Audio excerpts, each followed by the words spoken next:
চাওক মাননীয় সভাপতি গৌৰৱ গগৈ ডাঙৰীয়াই যেতিয়া 100টা সিটত খেলিম বুলি কৈছে আমাৰো বৰ্তমান সাংগঠনিক ভেটি বহুত সুদৃঢ় সবল গতিকে আপোনালোকে দেখিছে আমি আকৌ ডেট এক্সটেন্ড কৰিবলগীয়া হৈছে আমাৰ প্ৰত্যেকটো সমষ্টিতে 10 জন 12 জনকৈ 15 জনলৈকে আমাৰ ক্যান্ডিডেট হৈছে গতিকে ডেফিনেটলি আমাৰ গ্ৰাসৰুট আছে আৰু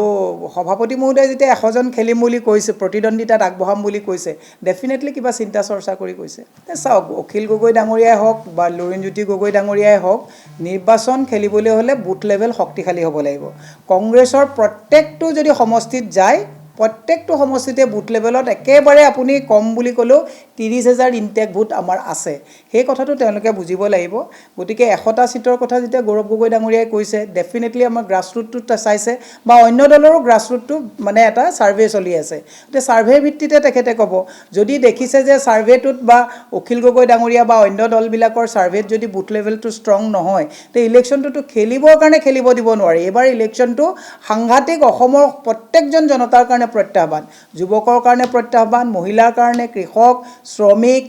ঠিকাদাৰ সকলোৰে কাৰণে প্ৰত্যাহ্বান গতিকে এই প্ৰত্যাহ্বানত আমি এতিয়া আৰু ৰিস্ক লোৱাৰ সময় নহয় ৰিজাল্ট আনাৰ সময় গতিকে সকলোৱে বুজি পালে ভাল আচ্ছা প্ৰত্যেক দলে নিজৰ ভেটি সুদৃঢ় কৰি আছে বুলিতো সবেই ক'ব এটা ষ্ট্ৰেংথ দেখুৱাবৰ কাৰণে নিজৰ অৰ্গেনাইজেশ্যনটো ষ্ট্ৰং কৰিবৰ কাৰণে সবেই বিচাৰিব তেওঁলোকেতো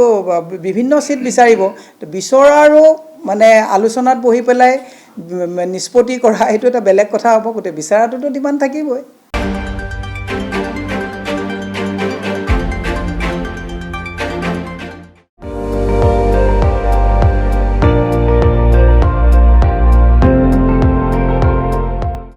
আপুনি চাই আছে ND24